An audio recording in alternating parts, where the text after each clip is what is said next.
교탁이 적응이 안 돼요. 안녕하세요. 행정학 수업을 담당하게 된 최윤경이라고 합니다. 행정학은 처음 하시는 건가요? 처음 하시는 거겠죠, 그죠? 선택 과목인데 행정학이 여러 가지 이유로 선택하셨겠지만 사실 만만한 과목은 아니죠, 그죠? 고개를 끄덕이시는 거 보니까 좀 보셨나 본데 어려운 과목도 아닌데 만만한 과목은 아니에요. 제가 전공을 오래 했는데 저는 쉬운데 전공을 했으니까 그죠? 저는 쉬운데 학생들은 별로 공부를 하면 할수록 공부를 했는데도 불구하고 점수가 나오지 않는다. 하면 할수록 산만하고 체계도 없고 그죠? 공부를 오래 했는데도 점수는 별로 오르지 않는 것 같다. 뭐 그런 얘기를 하세요. 공부를 잘못한 거죠, 그죠? 공부를 잘못한 거예요. 공부를 했는데 점수가 안 오르면 그건 좀 이상한 건데 근데 어쨌든 뭐 전공자로서 생각해 봤을 때 행정학이 그렇게 공부하기 쉬운 과목은 아닌 것 같아요. 그래도 뭐 수험 과목이니까 1차적인 목표는 점수를 잘 받으시는 거죠. 점수를 잘 받으시는 거고 일단 제가 이거 일단 정식 교재가 아니라 강의를 일단 시작하기 객관식 강의를 제가 처음 하는 게 아니라 강의를 시작한 지 한 2년 객관식 강의를 한 지 한 2년 정도 됐는데 그래서 손을 좀 보긴 해야 될 것 같긴 한데 일단 그래도 시작은 할 거고요. 일단 지금 우리가 16회는 아니고 16회라고 하긴 좀 그렇구나. 2달에 걸쳐서 지금 끝내야 되는데 사실은 분량을 보시면 아시겠지만 행정학이 총론부터 강론까지 해가지고 분량을 보면 사실은 2달 동안 끝내기가 좀 쉽진 않아요. 그러니까 합격 정도 합격 생각하시고 점수를 맞으시려고 하시면 2달 동안 해가지고 끝내기는 사실 어려워요. 그러니까 지금 기초로 해가지고 2달, 그 다음에 심화해가지고 2달 해가지고 4달 정도. 12월까지 지금 진도 계획이 잡혀 있는데 그렇게 했을 때 한 4달 정도 제 욕심 같아서는 그냥 4달 쭉 진도를 나가면서 문제를 푸는 게 좋을 것 같은데 어쨌든 계획상 2달 동안 기초를 나가고 2달 동안 심화학습을 나가게 돼 있는데 객관식 시험은요 공부 좀 해보셨으니까 그죠? 중학교, 고등학교, 대학교 공부 좀 해보셨으니까 제일 좋은 건 기출문제를 푸시는 거예요. 기출문제. 그래서 일단 2달 동안 8주죠. 8주 동안 기본 이론을 나가긴 할 건데 여러분 데일리 테스트 보시는 거 이후에 제가 가급적이면 시간 되는 한도 내에서 일단 기본 이론을 하는 동안에도 이번 주는 그냥 첫 주니까 그냥 진도를 나갔는데 기출문제를 좀 소개를 해드릴 거예요. 그리고 가급적 기출문제 해설집을 가지고 계시면 내가 기본 이론 한번 듣고 나중에 기출문제를 풀어야겠다 그렇게 생각하지 마시고 기출문제를 처음부터 푸세요. 기출문제를. 어차피 제가 처음 말씀드린 것처럼 행정학이 분량이 모든 과목이 마찬가지예요. 분량이 많아요. 분량이 많은데 그 분량을 가장 효과적으로 줄이면서 가장 단기간에 그러니까 가장 짧은 시간에 가장 합격권에 가는 길은 뭐냐면 기출문제를 먼저 보시는 거예요. 내가 행정학을 잘 모르는데 지금 기출문제를 본다고 뭘 알까? 중요하지 않아요. 기출문제를 풀어보시면요. 기출문제 풀어보시면 패턴이 있어요. 이런 게 많이 나오는구나. 내가 몰라도 상관없어. 신공공관리론이 무지하게 많이 나왔네? 그럼 뭐야? 그건 중요하다는 거거든요. 그건 중요하다는 거예요. 그러면 적어도 내가 책을 처음 보더라도 어때요? 기출문제를 봤을 때 많이 나온 거는 중요하다는 걸 알 수 있어요. 그러면 처음 보는 책이지만 그거는 반드시 암기하셔야 돼요. 그러니까 지금 교재가 제 책만 그런 게 아니라 대부분 행정학 책들이 상하로 나눠져 있기도 하고 한 권으로 돼 있기도 한데 대부분 600페이지가 넘어요.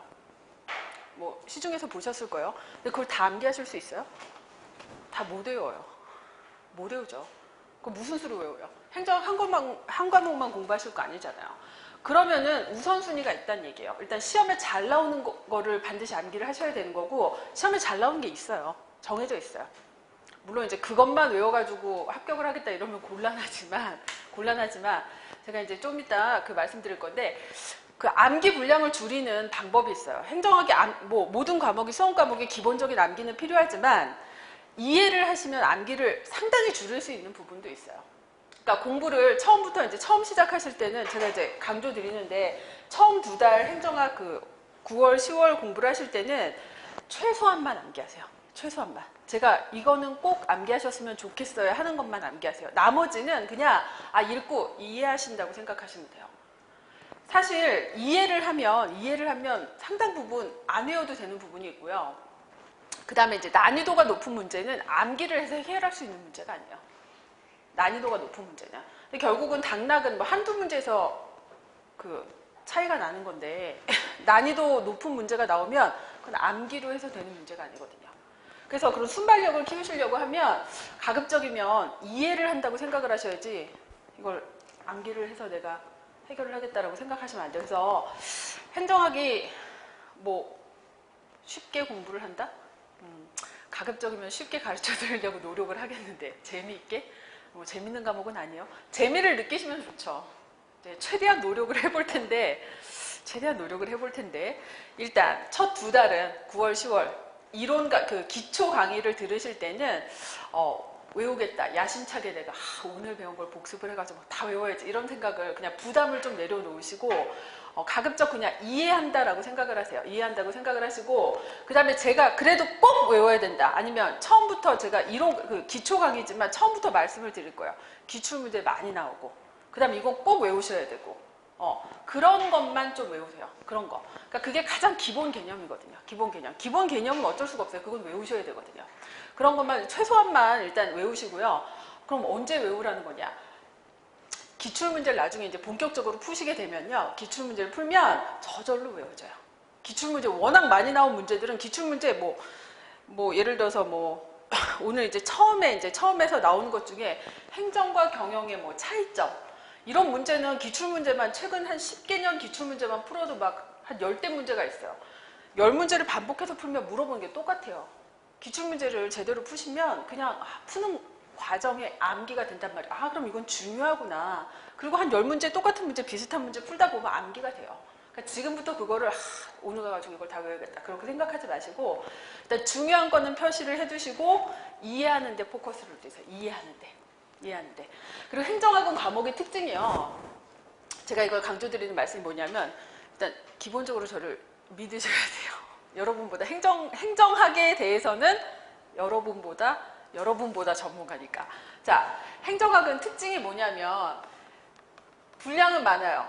근데 총론이 있고 그다음에 이제 강론으로 구성이 되어 있는데 보통은 올해는 조금 가장 최근에 출제된 국가제 7급 문제는 좀 아주 기형적인 형태로 총론에서 문제가 별로 출제가 안 됐어요. 근데 원래는 총론에서 출제가 많이 되거든요. 강론이 이거 모르셔도 돼요. 모르시면 곤란한가. 이제 저절로 알게 될 테니까. 인사행정, 그 다음에 조직론, 그 다음에 재무행정, 그 다음에 지방행정 이렇게 구성이 되어 있는데 원래 이제 행정학 전공을 하게 되면 한 학기에 하나씩 배워요 이걸. 그러니까 이게 생각해 보세요. 이게 개론책으로 한 권 보통 한 500페이지 정도씩 돼요. 근데 이거를 여러분은 2달 동안 지금 떼와야 된다는 얘기예요. 그러니까는 분량은 많은 거죠, 그죠? 그러니까 이 총론이 사실은 제일 중요해요. 아까 말씀드린 것처럼 올해 시험에는 총론 출제 비중이 조금 낮았는데 일반적으로 그 시험에 보시면 총론 파트에서 시험 문제가 잘 나와요. 그리고 제가 이제 그 2달 동안 그 기초 강의를 할 때도 불안해하지 마세요. 총론 진도가 좀 오래 갈 거예요. 그러니까 예를 들어서 뭐 그 8주 동안 하게 되면 한 2주, 3주를 총론을 제가 하고 있을 거예요. 근데 진도가 너무 느린데 언제 다 떼나. 총론을 잘 하시면 다 연결이 돼요. 총론에서 배우는 내용들이 총론에서 끝나는 게 아니라 총론에서 배운 내용들이 다 강론에 연결이 돼요. 그 다음에 행정학 특징이 뭐냐면 한 바퀴 쭉 돌아오시면 총론부터 강론까지 한 바퀴 쭉 돌아오시면 다시 보실 때는 앞에서 이해가 안 됐던 게 이해가 되실 수 있어요. 그게 무슨 얘기인지 잘 이해가 안 되실 수 있는데 여기서 나온 얘기가 여기서 나오고 여기서 나오고 여기서 나오고 여기서 나오고 여기서 나와요. 그러니까 여기서 일반적으로 한 얘기의 사례들이 여기에서 나와요.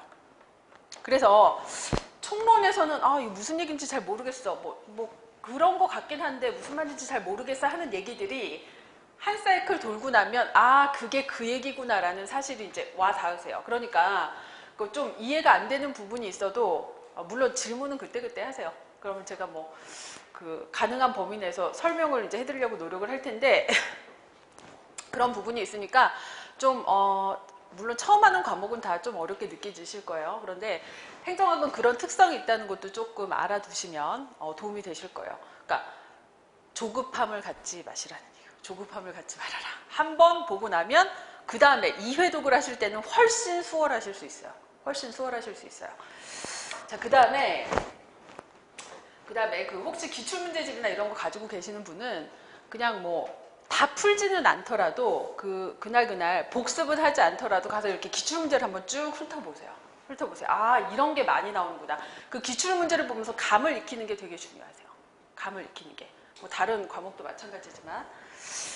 자, 그래서 그 진도는 그렇게 나갈 거고 총론 부분에 좀 비중을 둬서 나갈 거예요. 실제로 뭐 총론을 좀 잘해두시면 강론을 나갈 때 이해도가 좀 높기 때문에 총론 부분을 좀 자세히 설명을 하고 앞부분에서 진도를 좀 천천히 나가고 뒷부분에서 진도를 좀 빨리 뺄 거예요. 그 다음에 무슨 얘기를 말씀을 드릴까?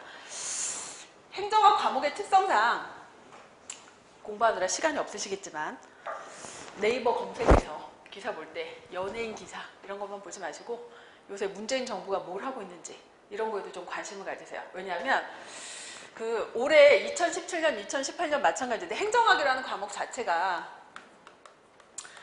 이게 뭘 연구하는 상품이죠? 자, 행정학에서 점수를 잘 받으시려고 하면 얘를 잘 알아야 돼요. 얘를 잘 알라는 건 뭐냐면 저 문제를 출제하는 사람들 누구예요? 행정학과 교수들이 출제를 하죠. 행정학과 교수들은 행정학을 연구하는 사람들인데 행정학을 연구하는 사람들은 뭐에 관심이 많을까요? 행정학이라는 게 뭐예요?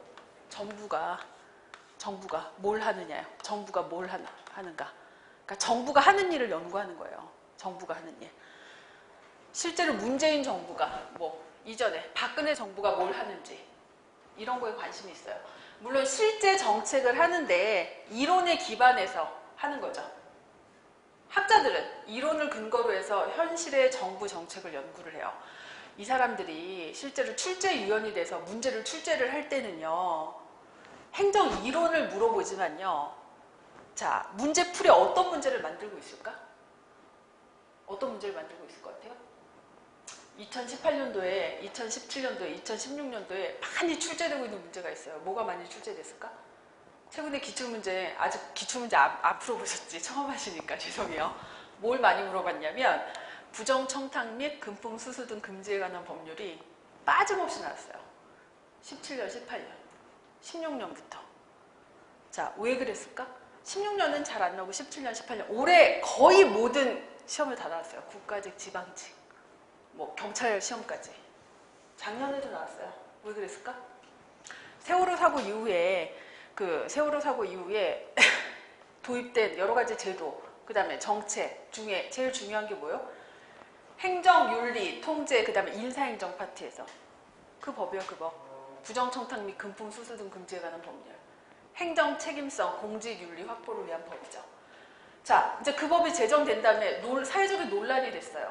그러니까 교수들도 관심이 많았죠. 그러니까 어떻게 해요? 이제 그 문제에 대한 연구를 되게 많이 했고 학회에서도 논의가 됐고 어떻게 해요? 교수들이 출제위원회로 간 교수들이 그 문제를 이제 다 만들어서 풀어낸 거야. 2016년, 2015년에. 법 개정이 2014년 말에 됐으니까 2017년, 2018년도에 줄줄이 나왔어요. 모든 시험에. 올해 또 특징이 뭐예요? 지방행정 문제가 많이 출제가 돼요. 지방분권. 왜 그럴까요? 문재인 정부 핵심 사업 중에 하나가 뭐예요? 지방분권이에요. 지방분권. 그래서 어차피 이제 뭐 시험을 보러 가시려고 하면 이제 최종적으로는 뭐 이제 찍는다는 게 사실 의미가 없어요. 뭐 찍어봐야 뭐 몇 문제나 찍겠어. 그죠? 공부를 많이 하면 대충 감이 와요. 아, 뭐 대충 뭐 중요한 건 항상 중요한 거고 그 중에서도 올해 꼭 나올 문제가 있지. 그러니까 출제 경향을 보면 요새 정부에서 대단히 중요하게 생각하는 정책, 그거는 정부에서만 중요하게 생각하는 게 아니라 출제자가 되는 교수들도 되게 중요하게 생각하는 거거든요. 그럼 그 파트에서 문제가 나온다는 얘기예요. 그러면 전반적으로 공부를 다 하셔야 되지만 어떻게 해요? 시험 직전에는 그런 포인트는 반드시 짚고 가셔야 되거든요. 그죠? 그래서 뭐를 보셔야 돼요? 물론 이제 학원에서 찝어주지만 평소에 행정학을 그래도 내가 잘 하려고 하면 뭐에 관심을 가지셔야 돼요?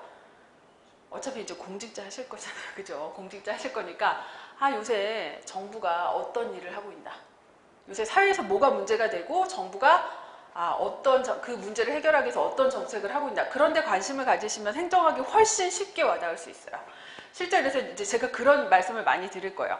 행정학을 쉽게 이해하시려고 하면요, 이론으로만 공부하면 재미가 없어요. 무슨 뜬구름 잡는 얘기하는 거 같고 저게 도대체 무슨 얘기인지도 모르겠고. 그런데 그 현실의 정책이나 정부가 지금 뭘 하고 있는지를 좀 관심 있게 보시면 이게 지금 그런 얘기를 하는 거구나. 그럼 훨씬 이해도가 높아지실 수 있어요. 흥미도 생기실 거고. 그래서 뭐 저도 좋아해요. 뭐 연예인 뭐 누가 뭐 했다 뭐 이런 거 좋아하는데, 그래도 뭐 문재인 정부가 뭐 하는지 이런 것도 좀 관심을 가지시면 행정학 공부가 훨씬 쉬워질 수 있어요. 자, 그래서 제가 원래 오리엔테이션을 별로 좋아하지 않아요. 오리엔테이션 그죠? 자, 진도 나갈 시간도 없는데 여러분도 보강 싫어하시죠? 그죠? 쓸데없는 소리 하다가 나중에 보강하면 짜증나잖아요. 그죠? 그래서 진도를 나갈게요. 진도를. 공부 방법론이나 그 다음에 뭐 이렇게 그런 요령이나 이런 거는 제가 수업을 하면서 생각날 때 그때 말씀을 드릴게요. 그 다음에 오늘은 뭐 이제 처음이니까 첫날부터 무슨 기출문제를 막 봐라 이런 얘기를 하는 건 좀 오만 것 같아서 제가 안 가져왔는데, 이제 그 다음 시간부터는 어차피 진도 나가기가 바빠서 많이 문제를 보여드릴 수는 없는데, 자, 어떤 식으로 출제가 되는지 다음 주부터는 제가 좀 기출문제를 보여드릴 거예요. 다 풀어드릴 수는 없어요. 근데 이제 실제로 이렇게 나오니까 이런 부분이 중요한 거다라고 말씀을 드리는 차원에서, 그래서 제가 나중에 특강을 하면 그 기출문제는 빨리 보시는 게 좋아요. 문제풀이를 사실은 요령이죠, 요령. 문제풀이부터 하시는 게 사실 좋아요. 문제풀이. 자, 그래서 자, 이 페이지 보시면, 자, 교재는 모든 교과서의 제1장은 뭐예요? 개념이죠. 뭐가 어떻다. 자, 개념은 근데 시험 문제 잘 안 나와요. 제1장에서는 시험 문제 나오는 거 별로 없죠. 자, 근데 이해는 하셔야지. 이제 기본 강의니까. 자, 행정은요,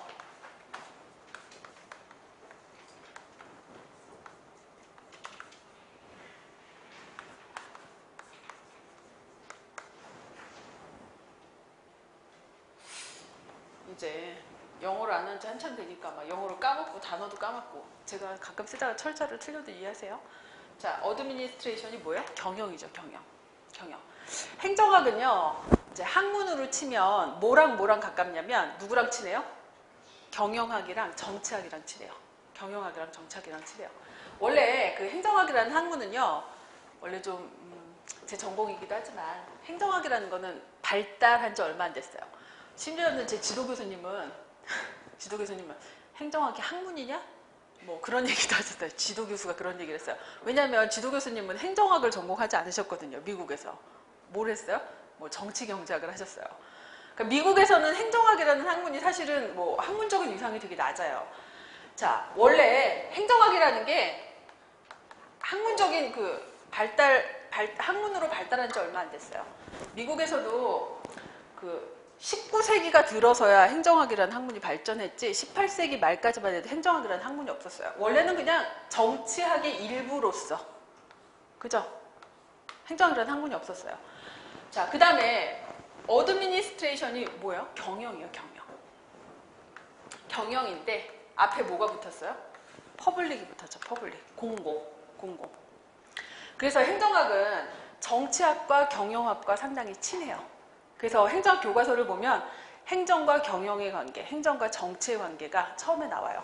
행정학을 이해하시려고 하면, 자, 어떤 개념을 이해하시려고 하면요, 정반대되는 개념을 이해를 하거나 아니면 유사한 개념과 비교해서 이해하시면 쉬워요.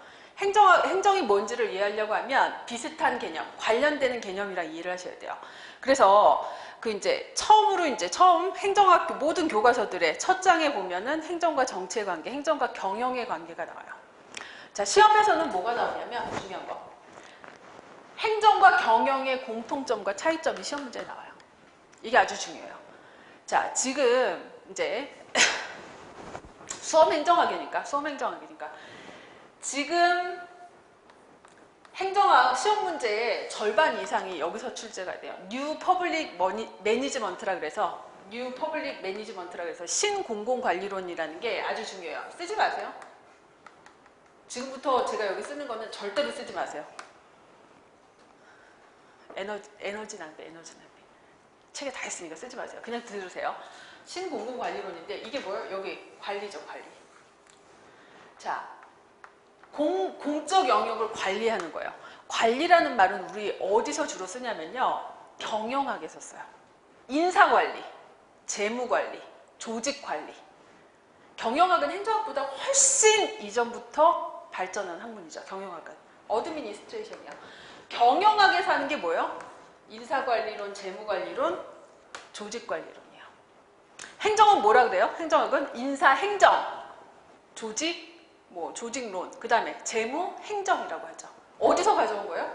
경영학 이론을 그대로 가져온 거예요. 거기다 앞에 뭐만 붙인 거예요? 퍼블릭. 관리를 하는데 뭘 위해서? 공익 목적을 위해서 관리하는 거예요. 자, 경영은 기업은 왜 하는 거예요? 관리를 위해. 인사관리, 재무관리, 조직관리 왜 하는 거예요? 돈 많이 벌려고. 이윤 극대화를 위해서 하는 거예요. 이윤 극대화를 위해서. 그죠? 그러니까 얘네는 추구하는 목적이 뭐야? 관리를 하는데, 자, 똑같이 어드미니스트레이션, 관리를 하는데 경영을 하는데, 민간 기업은 이윤 극대화를 해서 관리를 하는 거야. 인사관리. 자, 똑똑한 애를 뽑아야 돼. 왜? 그래야 걔가 차 많이 팔고, 보험 상품 많이 팔고, 물건 잘 만들어서 팔아서 어떻게? 이윤을 극대화하니까. 공공조직은요, 목적이 달라요. 똑똑한 애들을 뽑아야 돼. 그 다음 예산 잘 써야 돼. 그 다음 조직관리 잘해야 돼요. 왜? 국민에게 서비스를 잘하기 위해서. 국민에게 공공 서비스를 잘하기 위해서. 국민에게 뭘 하기 위해서요? 국민의 삶의 질을 높이기 위해서. 목적이 달라요. 목적이. 공익을 추구하기 위해서. 행정과 경영의 가장 큰 차이점은 뭐예요? 추구하는 목적이 다르다는 거예요. 추구하는 목적은 다른데 뭐는 동일해요? 관리 수단이라는 점에서는 유사해요. 그잖아. 자, 공익 목적을 달성을 하는데 어떻게 해야 돼? 유능한 인재를 뽑아야 되는 건 똑같아요. 그 다음에 조직관리는 어떻게 해야 돼? 조직관리는 효율적으로 해야지. 그 다음에 예산은 어떻게 써야 돼요? 국민이 낸 혈세잖아. 그러니까 어떻게 해요? 효율적으로, 낭비 없이 써야 돼요. 그래서 실제로 추구하는 목적은 다르지만 경영에서 하고 있는 여러 가지 관리 기법. 자, 인사, 그 다음에 재무관리, 그 다음에 조직관리 기법을 실제로 많이 가져다가 옛날부터 많이 가져다 썼어요. 옛날부터. 그래서 옛날부터 행정과 경영이 유사하다. 아니다. 행정과 경영이 다르다. 다르다라는 건 뭐 때문에? 추구하는 목적이 다르니까 다르다. 다른 걸 강조하는 학자들도 있었고 아니다. 유사하다. 뭐 크게 다른 게 있냐? 똑같이 관리하는 건데. 그렇게 보는 입장이 있어요. 그게 뭐냐면 이제 행정과 경영의 유사성을 강조하는 입장. 행정과 경영의 차이점을 강조하는 입장이 있어요. 그게 뭐 공사행정 이론론,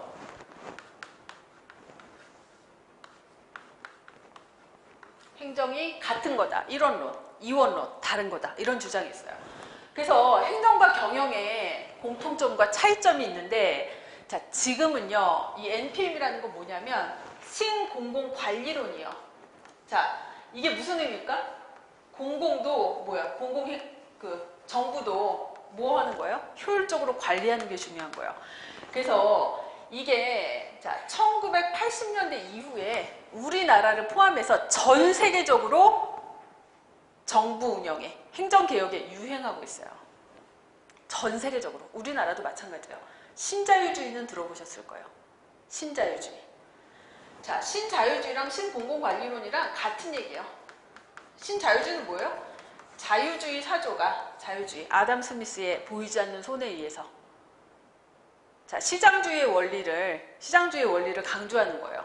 그러니까 정부냐 시장이냐 했을 때 시장의 원리가 훨씬 더 효율적이다라고 강조하는 건데, 이게 반영된 게 이제 신공공관리론이에요. 그래서 지금 1980년대 이후에 우리나라뿐만 아니라 전 세계적으로 뭐가 유행하고 있냐면 신공공관리론과 신자유주의가 유행하고 있어요. 이 얘기는 뭐냐면 행정과 경영은 유사하다고 보는 입장이 지배적이라는 얘기예요. 그래서 여전히 시험 문제 요새 가끔 나와요. 행정과 경영의 공통점이 뭐냐? 차이점이 뭐냐? 이걸 물어보고 있어요. 자, 일단 이해만 하시면 돼요. 그 다음에 자, 행정과 정치의 관계도 중요하죠. 뗄래야 뗄 수가 없죠. 대통령은 누구예요? 행정부의 수반인데 대통령은 누구야? 정치인이지. 정치인이잖아. 자, 대통령이 당선돼서 장관 어떻게 임명해요? 공개경쟁 채용시험으로 임명해? 아니잖아. 어떻게 해요? 대통령이 지정하잖아요. 정치적으로 임명해요. 정치적으로. 자, 대통령이랑 장관이 정책 결정에 가장 중요한 역할을 행사하잖아. 정책이 뭐예요? 행정이에요. 그죠? 그럼 행정과 정치는 뗄래야 뗄 수가 없지. 그런데 재밌는 게 아까 말씀드렸죠. 이제 행정학이라는 것 자체가 처음에 정치학에서 나온 거예요. 정치학에서. 옛날에는, 그러니까 18세기에 우리나라는 미국 행정학 영향을 받았기 때문에 행정학 교과서가 대부분 다 행정이론의 발달이 미국 행정학 설명을 하고 있어요. 18세기까지 행정학이라는 학문이 없었어요. 그러니까 정치학만 있었지, 정치학만.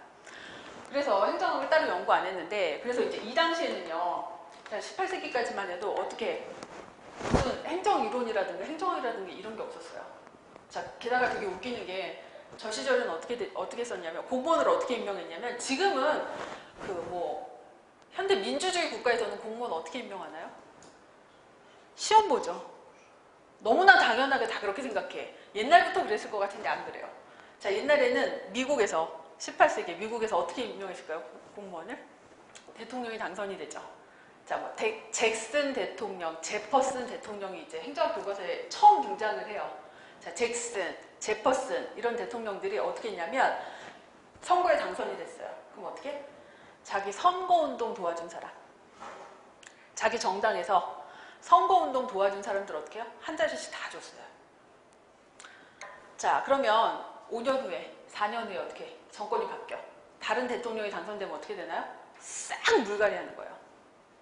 대통령이 바뀌면. 그러니까 예를 들어서 뭐 문재인 대통령이 당선됐다 그러면 어떻게 해요? 문재인의 사람들로 공직을 싹 채우고, 자, 5년 후에, 자, 다른 사람이 뭐 예를 들어서 누구라고 할까? 동영상 촬영되고 있으니까 누구라고 얘기를 하면 안 되겠고, 허경영이 당선이 됐다. 안전하죠, 그죠? 허경, 그럴 일이 없으니까. 허경영이 당선됐다 그러면 어떻게 해요? 허경영 측근으로 싹 물갈이 하는 거예요. 망하겠죠, 나라가. 그죠? 근데 어쨌든 간에. 그거를 이제 뭐라 그래요? 교체 임명주의.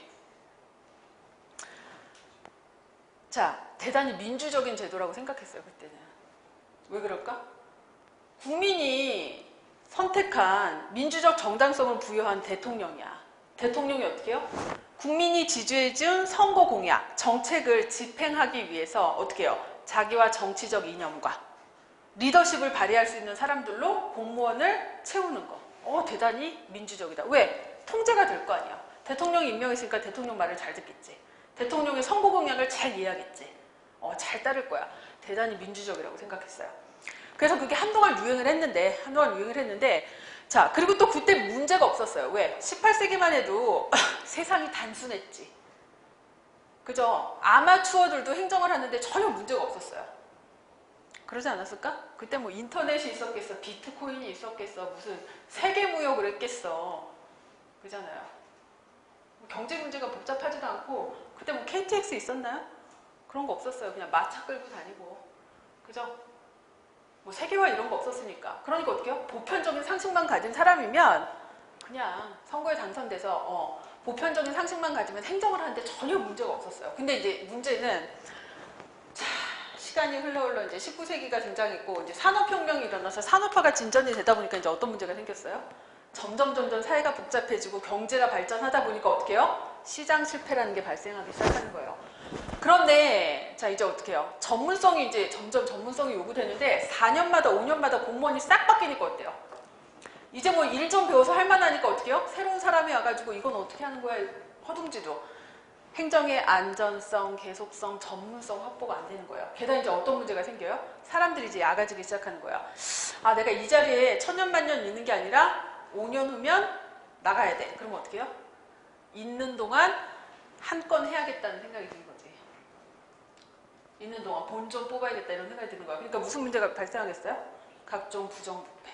게다가 자, 나 성공 사람들을 자리를 한 자리씩 줬는데 어떻게 해요? 자리가 모자라.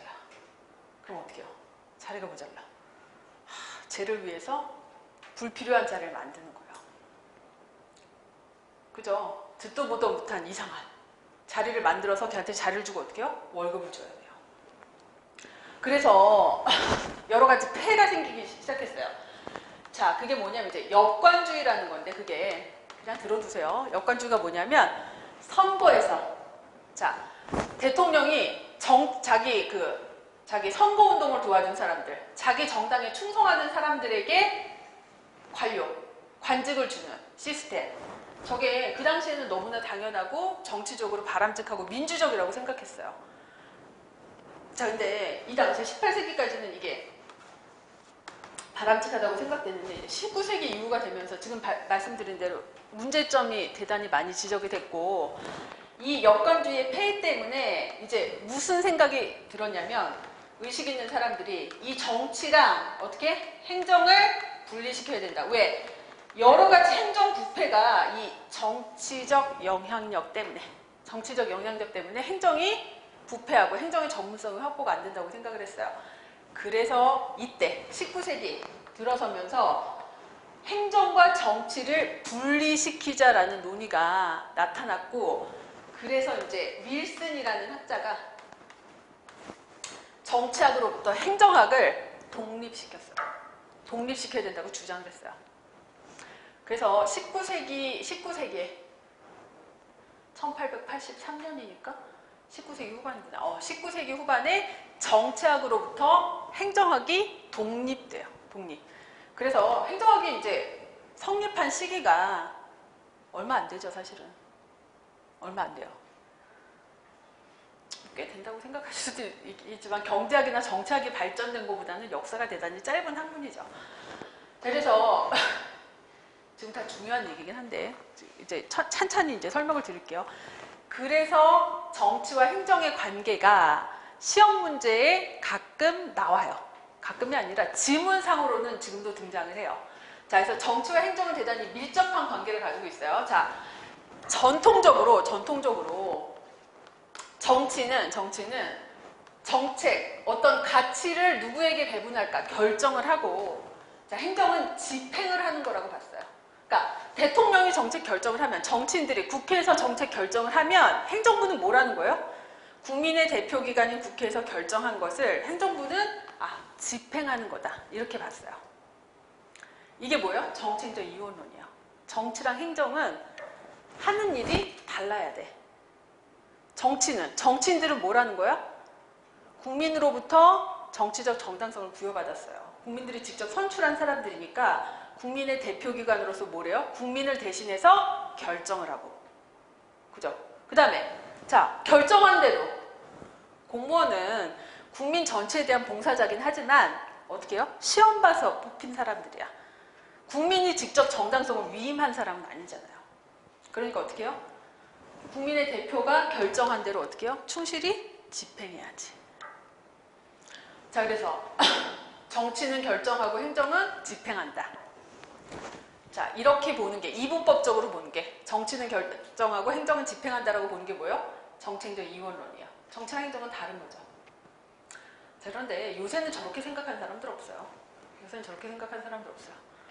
자, 실제 정책 결정은 대통령이 다 하나? 국회에서 다 해요? 자, 요새 중요한 정책 관련 입법을 누가 많이 할까? 법률안 제출을 누가 많이 할 것 같아요? 헌법 공부하셨나? 헌법. 자, 대한민국 헌법에 보면요. 법률안을 제출할 수 있는 권한을 누가 가지고 있냐면요. 법률안을 제출할 수 있는 사람. 국회의원, 행정부. 국회의원, 행정부가 법률안을 제출할 수 있어요. 법률안.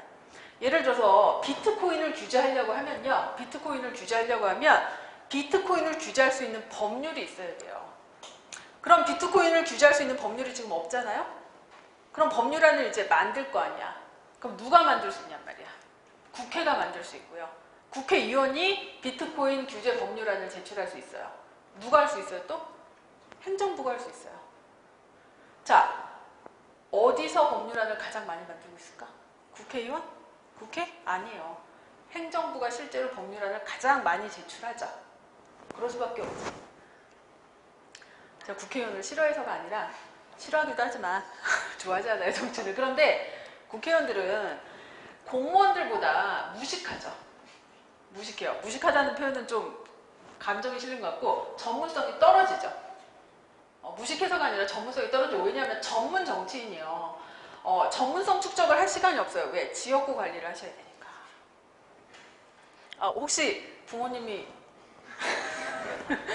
농담이고 제 주변 선배들 중에 그 시의원 뭐 이렇게 하시는 분들 계시는데 이렇게 웃자고 하는 얘기고. 자, 왜냐하면 공무원들은요 출근해서 맨날 담당하는 일이 뭐예요? 자기 관련 업무를 하기 때문에 당연히 잘 알 수밖에 없어요. 정보도 많고. 근데 국회의원은 사실상 어때요? 뭐 재선 의원들도 있지만 대부분 뭐 초선인 경우도 있고 재선인 경우도 있고 삼선인 경우도 있지만 그것만 하는 게 아니에요. 그죠? 보좌관이 많이 도와주기도 하고 자기는 지역구 관리도 해야 되고 그러니까 전문성을 축적하기가 쉽지 않다는 얘기예요. 그러니까 실제로 법률안은 누가 많이 제출해요? 업무를 담당하는 행정부에서 제출을 하는 경우가 많아요. 물론 전문성이 높은 뭐 변호사 출신, 회계사 출신의 국회의원들도 있지만 실제로 정책 내용을 구체화해서 법률안을 제출할 수 있는 거는 행정부가 대부분 많이 하고 있죠. 그렇다고 보면 현대 행정에서 결정과 집행을 분리하기가 어려워요. 결정은 정치, 국회가 하고 집행은 행정부가 한다? 아니죠. 그래서 전통적으로 이제 이때 행정학이 성립할 때는 정책적 이원론이 그래서 행정학 성립에는 기여를 했어요. 왜?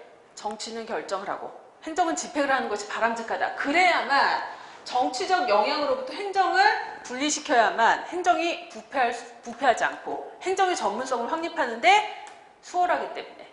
그런데 이제 시간이 지나면서 실제로 이제 행정을 해보니까 어때요? 아니죠. 특히 이제 1930년대에 미국 사회가 그 2차 세계대전을 겪고 뉴딜 정책 이런 거를 거치면서 그래도 뭐 세계사 배우셨으니까 아실 거예요.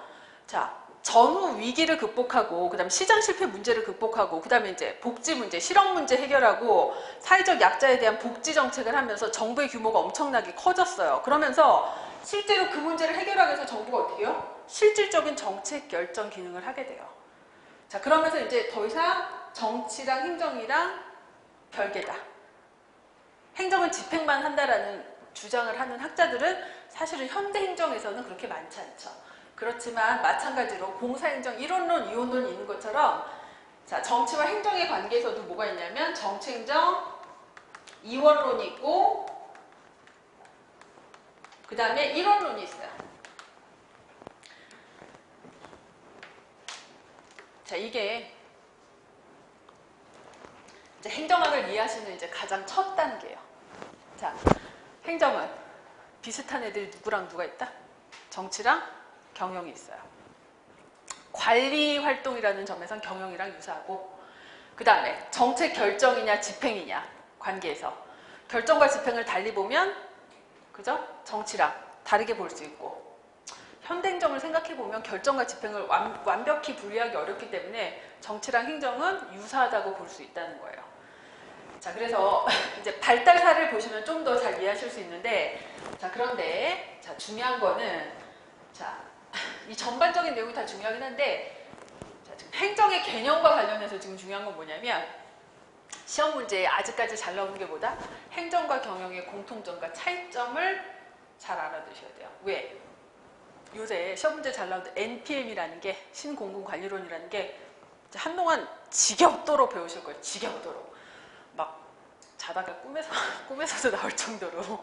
요새 행정학과 졸업한 학생이 누가 그러던데 4년 내내 내가 무슨 행정학과 학생인지 아니면 무슨 경제학과 학생인지 매일 신자유주랑 신공공과 이론만 배워가지고 무슨 내가 경제학을 배우다가 나온 건지 뭐 그런 얘기를 하더라고요. 그 정도로 요새 행정학에서는 신공공관리론이 대세예요, 대세. 그래서 뭐가 중요하다? 행정과 경영의 차이점과 공통점이 중요해요. 자, 지금은 NPM의 시대예요. 행정과 경영을 유사하다고 보고 있어요. 유사하다고 보고 있어요. NPM은. 자, 이거 자체가 기출문제 지문에 여러 번 등장했어요.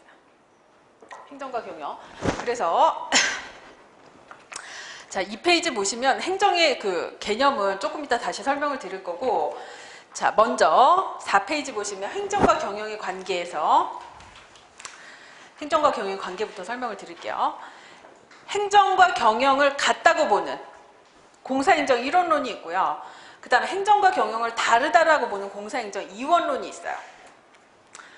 자, 이거는 좀 이따 설명드릴게요. 그 다음에 자, 지금 이제 이걸 모르셔도 볼 수 있는 거 5페이지 보세요. 행정과 경영의 유사성과 차이점. 자, 오늘 이것만 기억하셔도 돼요. 이것만. 유사성과 차이점. 자, 아까 대충 설명드렸는데 행정과 경영은요. 자, 어드미니스트레이션이라는 점에서 유사해요. 뜨지 마세요. 자, 관리작용이에요. 관리작용. 자, 우리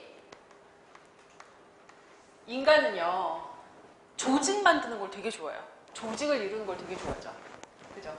혼자 다니는 거 좋아하시나요? 좋아하는 사람도 가끔 있죠. 저도 혼자 다니는 걸 좋아해요. 둘셋 같이 다니면 그죠? 밥 먹으러 가면 오늘 점심 뭐 먹을까 막 다 생각도 다르고 그죠? 뭐 끝나고 뭐 할까 그러면 영화 보자는 사람도 있고 뭐 술 먹자는 사람도 있고 의견의 일치가 어려워요. 근데 사람은 혼자 있는 걸 그렇게 좋아하지 않아요. 심심하니까, 외로우니까 조직을 만드는 걸 좋아하죠. 그래서 어떻게 해요? 나이 차면 세상이 달라졌는데 막 결혼하라고 막 성하고 그죠? 그 다음에 어떻게? 취직하라고 성하고 어디 뭔가 조직에 막 속해야 된다는 무언의 압력을 막 가한단 말이야. 그리고 또 조직에 속하면 안정감이 있잖아요. 그죠?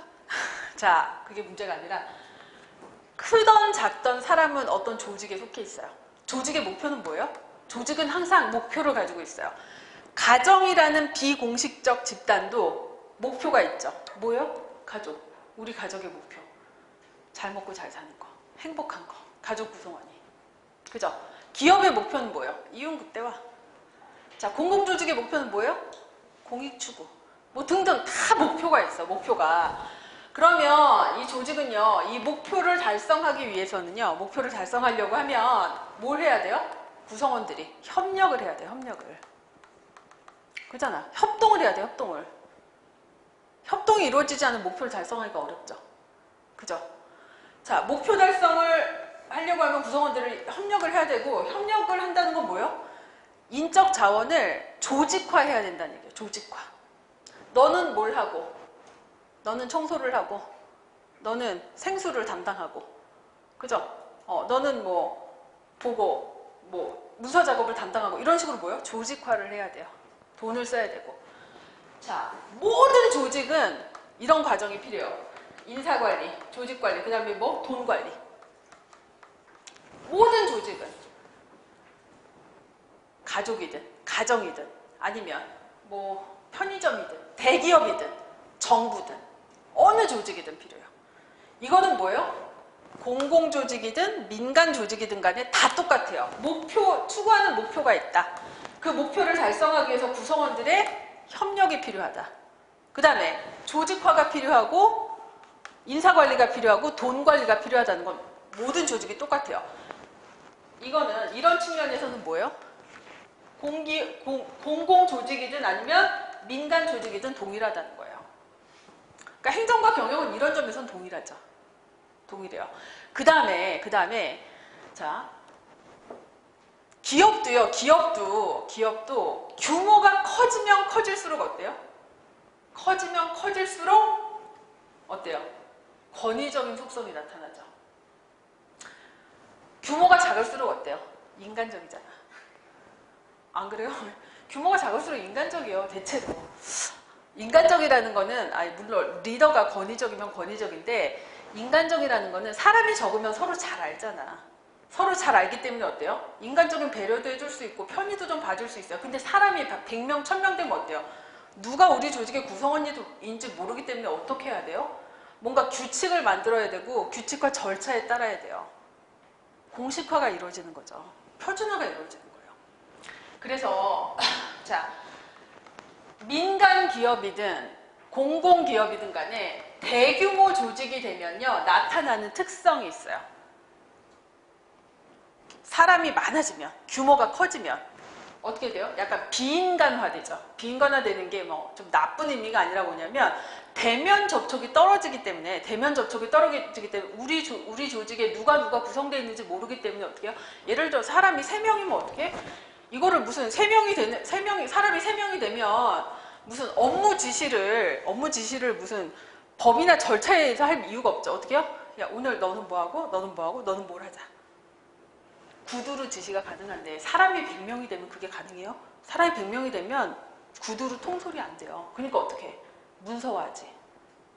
이런 업무를 담당하는 사람은 뭘 하고, 이런 업무를 담당하는 사람은 뭘 하고. 근무 시간은 9시부터 6시까지. 자, 그걸 뭐라고요? 공식화하고. 그 다음에 어떻게 해요? 사람이 많으면 업무를 나눠야 돼. 자, 집에서는 어떻게 하나요? 가족끼리는? 가족 구성원끼리는? 그때그때 다르죠. 바쁘면 내가 바쁘니까 오늘 쓰레기 분리 네가 좀 하지? 설거지 네가 좀 하지? 내일은 시간 많은 사람이 하는 거예요. 그런데 사람이 많아지면 그렇게 안 하죠. 이 업무는 누구 거, 이 업무는 누구 거. 뭐예요? 분업과 전문화가 이루어져요. 자, 나중에 배우실 건데, 그래서 대규모 조직이 되면요, 이제 이런 거를 관료제적 특성이 나타난다 그래요. 관료제적 특성이 나타나요. 그래서 자, 민간 기업이든 아니면 공공 조직이든 간에 공통적으로 나타나는 게 있어요. 자, 대규모화되면 자, 관료제적 성격이 나타나고요. 그 다음에 자, 이거는 그냥 지금 그 표현만 봐주세요. 나중에 우리 조직이론에서 관료제 이론을 배우게 돼요. 자, 그 다음에 관리기술적 측면이라는 게 있어요. 이 관리라는 게 바로 뭐예요? 인사관리, 조직관리, 재무관리라고 생각하시면 돼요. 조직을 관리한다는 거. 그 다음에 목표 달성을 위해서 뭘 한다? 협동을 강조하게 된다. 자, 이거는 뭐 기업이든 아니면 공공부문이든 공통점이죠. 자, 근데 이제 차이점이 더 중요해요. 차이점. 자, 차이점이 중요하죠. 차이점. 아까 가장 중요한 차이점을 말씀드렸어요. 행정은 뭘 추구해요? 추구하는 목적이 달라요. 공익을 추구해요. 공익. 얘는 뭐? 사익. 이윤극대화.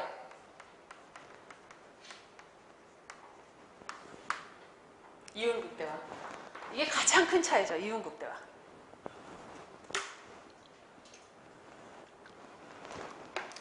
자, 그 다음에 정부는요, 행정을 할 때 관리를 하는데, 인사, 재무, 조직 관리를 하는데 그냥 해요? 뭐에 근거해서 해야 돼? 법에 근거해서 해야 돼. 법에. 법적인 제약을 받죠. 자, LG나 삼성이나 대기업에서 사람을 뽑는데, 그 다음에 돈 쓰는데 법적 제약 받아요? 물론 법은 지켜야지. 그죠?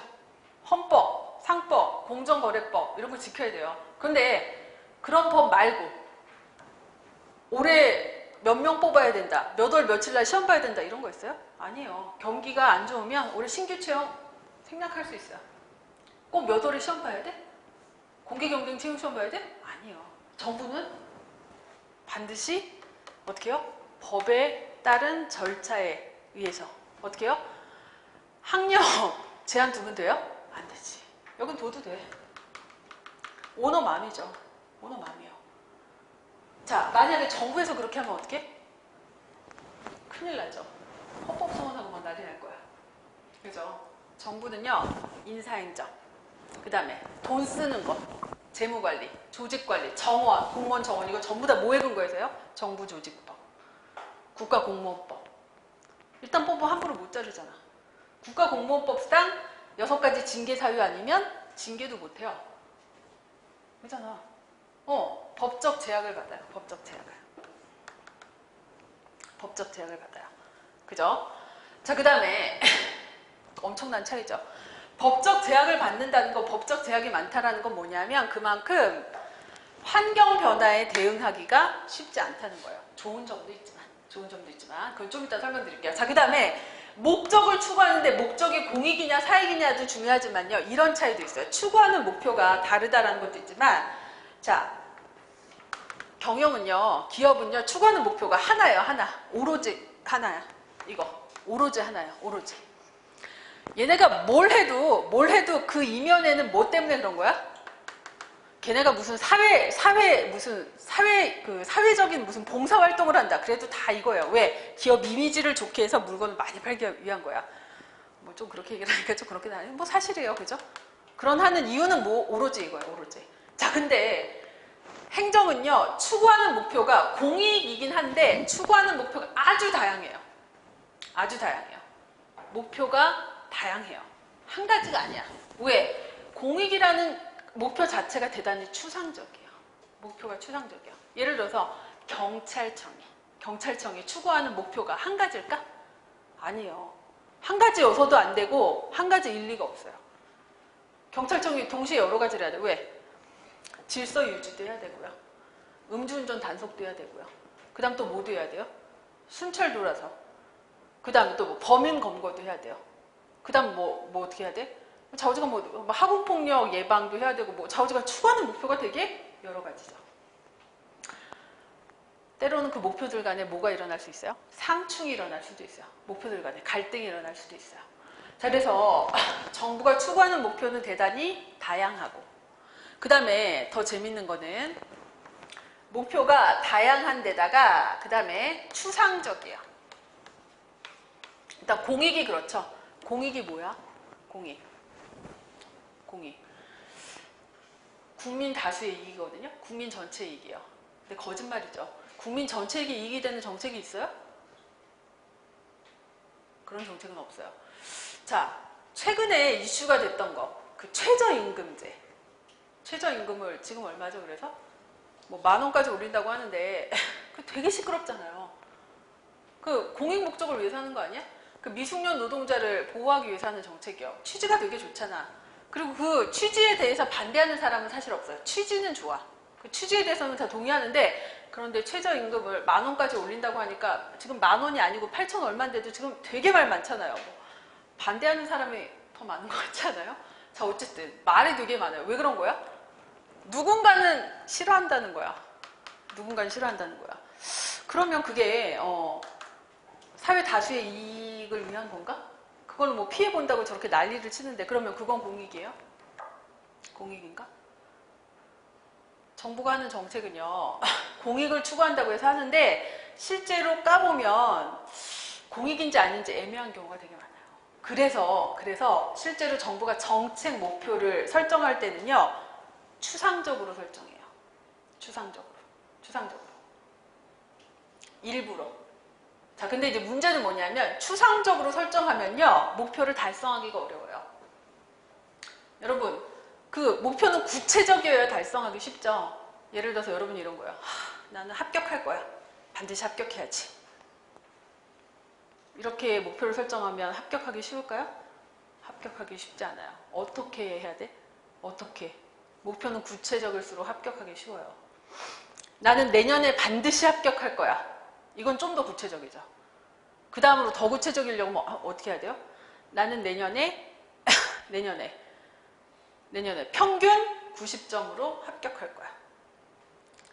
평균 90점이 되려고 하면 과목별로 몇 점 목표로 합격할 거야. 자, 그 다음에 더 구체적이려고 하면 어떻게 해야 돼요? 그러기 위해서 세부적인 목표가 나와야 그래야 합격하기가 쉬워요.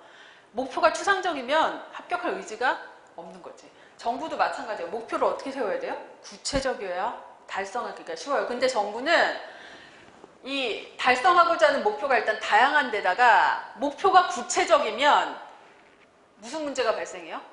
국민들이 저항할 가능성이 높아요. 중요한 얘기예요. 목표가 구체적일수록요, 저항하는 사람이 생겨요. 자, 이런 거예요. 자, 정부가 경제 성장을 하겠다, 경제 성장률을 높이겠다라고 정책 목표를 설정해요. 그러면 반대하는 사람이 없지. 자, 근데요, 그 목표를 구체화하기 위해서 이렇게 해요. 경제 성장률을 높이려고 하면 기업의 생산성을 높여야 된다. 자, 기업의 생산성을 높이기 위해서 어떻게 해요? 기업의 고용 유연화 정책을 하겠다. 그 얘기는 뭐예요? 고용 유연화를 하겠다는 거는 비정규직 노동자를 허용하겠다는 얘기예요. 그럼 어떻게 될까? 그럼 생각이 달라지지, 국민들이. 경제 성장률을 높인다고 할 때는 그래, 그건 좋은 거지라고 하지만 기업의 생산성을 높이기 위해서 고용 유연화 정책을 하겠다 그러면 반대하는 사람이 생겨요. 그래서 정부 정책은요, 일부러 목표 설정을 할 때 추상적으로 하는 경우가 많아요. 근데 문제는 추상적으로 설정을 하면 목표를 달성하기가 어려워요. 자, 그냥 들어두세요. 왜 이게 중요하냐면 자, 계속 반복해서 말씀드릴 거예요. NPM이라는 게 뭐냐면 행정과 경영을 유사하다고 보고요. 유사하다고 보고 경영의 관리 기법을 행정에다가 적용하는 거예요. 중요한 특징 중에 하나가 뭐냐면 경영의 관리 기법 중에 하나가 뭐냐면 성과 관리야. 성과 관리라는 게 뭐예요? 성과 목표를 설정을 해가지고 성과 목표를 설정을 하고 성과 목표를 얼마나 달성했는지 평가하는 거예요. 근데 성과 목표를 얼마나 달성했는지를 평가하려고 하면 어떻게 해요? 성과 목표를 구체적으로 설정을 해야 돼요. 그런데 행정과 경영은 근본적인 차이가 있죠. 왜? 행정은 기업과는 달리 목표 자체를 구체적으로 설정하기가 어려워요. 본질적으로. 들어만 두세요. 그래서 제가 이 행정과 경영의 차이점이 중요하다고 하는 게 뭐냐면 시험 문제에 잘 나와요. 행정 교과서의 앞부분에 나오는 내용인데도 불구하고 시험 문제에 잘 나와요. 그래서 일단 목적 측면에서 공익이냐 사익이냐도 중요하지만 두 번째 특징 있죠. 동그라미. 행정 목표는 그 기업의 경영의 목표와는 달리 목표가 대단히 다양하고 그 다음에 추상적이기 때문에 측정이 곤란하다는 거예요. 자, 설명은 읽어보시고. 자, 그 다음에 6페이지에 자, 행정은 경영과 달리 4번 먼저 보세요. 법령의 제약을 받죠? 법령의 제약을 받아요. 자, 그 다음에 법령의 제약을 받기 때문에 자, 그래서 설명이 나와 있죠. 자, 법규와 절차를 중시한다. 그래서 세 번째 줄 보세요. 엄격한 법적 제약을 받기 때문에 행정활동은 경직성이 강하고 국민의 요구에 적극적으로 대응하기가 곤란하며 환경의 탄력적 대응이 곤란하다. 자, 이거 중요하죠. 거기다 밑줄을 그어두세요. 자, 법적 제약을 받는다는 게 어떤 의미냐면 자, 경직성이 강하고 국민의 요구에 적극적으로 대응하기가 곤란하다. 자, 마더 테레사 수녀가 미국에서 자, 이름은 중요하지 않고 실제 사례예요. 실제 사례. 미국에서. 우리나라엔 이런 일이 더 많은데 교과서에, 행정학 교과서에 보면 그런 사례가 있어요. 마더 테레사 수녀가 이제 마더 테레사가 누군지 아시죠? 좋은 일에 쓰려고 건물을 기부를 받았어요. 건물을 기부 받아가지고 이제 복지시설로 쓰겠죠? 복지시설로 쓰려고 기부를 받았는데 그 건물을 미국의 주법에 따르면 5층 이상 건물에는 반드시 엘리베이터를 설치하게 돼 있어요. 엘리베이터를 설치하지 않으면 준공 허가를 안 내주는 거예요. 법 규정이 그래요. 그런데 테레사 수녀가 생각하기에 그런 거야. 이게 이제 복지 건물로 쓸 거니까요. 주로 이용 대상자가 누구겠어? 장애인들도 많고 그래요. 그러니까 여러분 잘 모르시겠지만 저도 몰랐는데 그 엘리베이터를 설치하고 운영하는 게 엄청나게 돈이 많이 든대요. 설치하는 것도 돈이 많이 들지만 운영하는 게 돈이 엄청 많이 든대요. 전기세도 엄청 많이 나오고요. 운영비가 되게 많이 나온대요. 그러니까 이제 무슨 생각을 한 거예요? 경사로를 설치하면 되는 거고 장애인들도 많고 휠체어도 많이 다니고 그러니까 엘리베이터가 필요 없고 돈도 많이 들고 경사로를 설치하고 우리는 엘리베이터 설치 운영비로 차라리 그거를 복지 프로그램을 돌리겠다라고 얘기를 한 거예요. 그래서 이제 담당 공무원한테 뭐라 그런 거예요? 우리는 엘리베이터 필요 없다. 경사로를 설치하겠다. 담당 공무원이 뭐라 그랬겠어요? 그럼 준공허가를 내줄 수가 없다. 왜? 법에 그렇게 돼 있으니까. 법대로 해야죠. 공무원은 뭐에 근거해서 해야 돼요? 법에 그렇게 돼 있으니까. 이게 바로 뭐예요? 경직성, 획일성이에요. 모든 국민은 어떻게?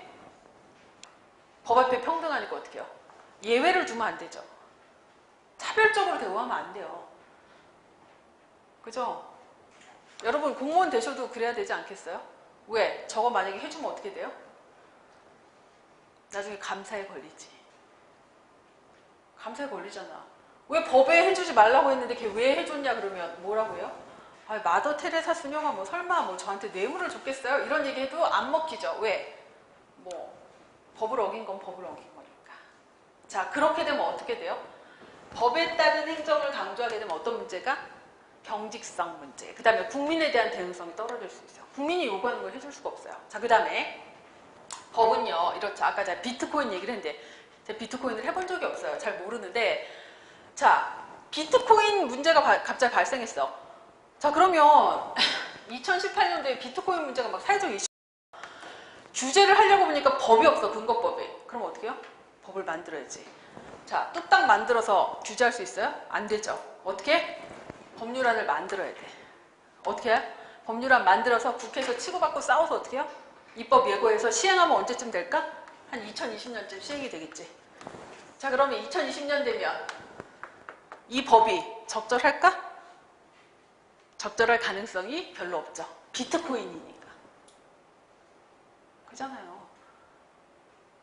뭐 정보통신 기술이 그런 기술이 하루가 다르게 발전하는데 이때 만들어진 법을 이때 적용하면 이게 실효성이 있겠어요? 실효성 없죠. 환경 변화의 대응성이 떨어진다는 거예요.